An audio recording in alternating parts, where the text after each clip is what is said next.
but I could see nothing else of the old man's face or person, for I had directed the ray, as if by instinct, precisely on that damn spot. And have I not told you what mistake for madness is but over-acuteness of the sense? Now, I say, there came to my ear a low, dull, quick sound, such as watch makes when enveloped in cotton.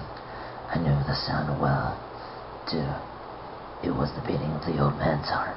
It increased my fury, as the beating of a drum stimulates the soldier into courage.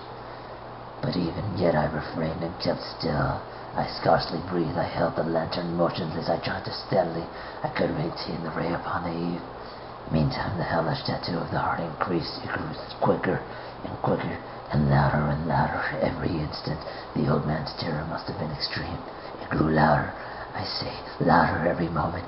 Do you mark me well? I have told you that I am nervous, so I am. And now, at the dead hour of night, amid the dreadful silence of that old house, so strange a noise that this excited me to uncontrollable terror. Yet for some minute longer I refrained and stood still. The beating grew louder. I thought the heart must burst. And now a new anxiety seized me. The sound would be heard by a neighbor. The old man's hour had come. With a loud yell, I threw open the lantern and leaped into the room. He shrieked once, only once. In an instant, I dragged him to the floor and pulled a heavy bed over him. I then smiled gaily to find the deed so far done, but for many minutes the heartbeat of the muffled sound. This, however, did not vex me. It would not be the heart. Through the wall, at length it ceased. The old man was dead. I removed the bed, examined the corpse. Yes, he was a stone dead. I had placed my hand upon his heart and felt it there many minutes. There was no pulsation. He was stone dead. His eye would trouble me no more. If still you think me mad, you will think so no longer when I describe the wise precautions I took for the concealment of the body. The night waned and I could work hastily, but in silence. First of all, I dismembered the corpse. I cut off the head and arms and legs.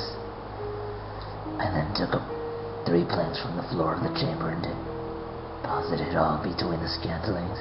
I then replaced the board so cleverly, so cunningly, that no human eye, not even his, could have detected anything wrong. There was still nothing to wash out, no stain of any kind, no blood spot whatever. I had been too worried for that. A dove had caught all. When I had made an end of these labors, it was 4 o'clock, still dark as midnight, as the bell of the sun, the hour. And there came a knocking at the street door. I went down to open the light heart, for what had I now to fear? There entered 3 men who introduced themselves with perfect suavity as officers of the police. A shriek had been heard by the neighbors during the night. Suspicion of foul play had been aroused. Information had been lodged at the police office, and the officers, had been deputed to search the premises. I smelled for what I had to fear. I bade the gentleman welcome. The shriek, I said, was my own in a dream. The old man I mentioned was absent in the country. I took my visitors over the house. I bade them search well. I led them at length to his chamber. I showed them his treasures, secure, undisturbed in the enthusiasms of confidence. I brought chairs into the room and desired them here to rest from their fatigues, while I myself, in a wild odyssey of my mind, triumph, place on my own seat above the very spot beneath which I reposed the corpse of the victim. The officers were satisfied. My manners had convinced them. I was singularly at ease. They had sat, and while I answered cheerily, they chatted of familiar things. But ere long, I felt a gentle pain and wished them gone. My head ached, and I fancied a ringing in my ears, but still they sat and still chatted. The ringing became more distinct. I could continue and became more distinct. I talked for freely, to get rid of these feelings, but it continued again, gained definiteness. until at length I found the noise was not within my ears.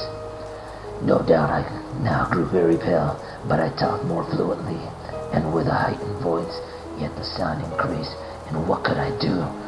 It was low, dull, quick sound, much such sound as a watch makes, then enveloped in the curtain. I gasped for air, and yet the officers heard it not. I talked more quickly, more vehemently, but the noise steadily increased. I aroused and argued trifles in a high key with a violent gesticulation, but the noise steadily increased. Why would they not be gone? I paced the floor to and fro with heavy strides, as if excited by fury, by no observation of men, but the noise steadily increased. Oh God, what could I do? I foamed, I raved, I swore. I swung the chair upon which I was sitting and grated it upon the boards, but the noise arose over the continually increased. It grew louder, louder, and still the men chatted pleasantly and smiled. Was it possible they heard it not? Almighty God, no, no, they heard it, they suspected, they knew. They were making a mockery of my horror. This I not thought, and then I think, but anything was better than this agony. Anything was more tolerable than this disseration. I could bear those hypocritical smiles no longer. I felt that I must scream or die, and now again, hard, louder, louder, louder, louder, louder. Villains, I shrieked, dissemble no more. I admit the deed. Tear up the planks here. It is the beating of his hideous heart. The end.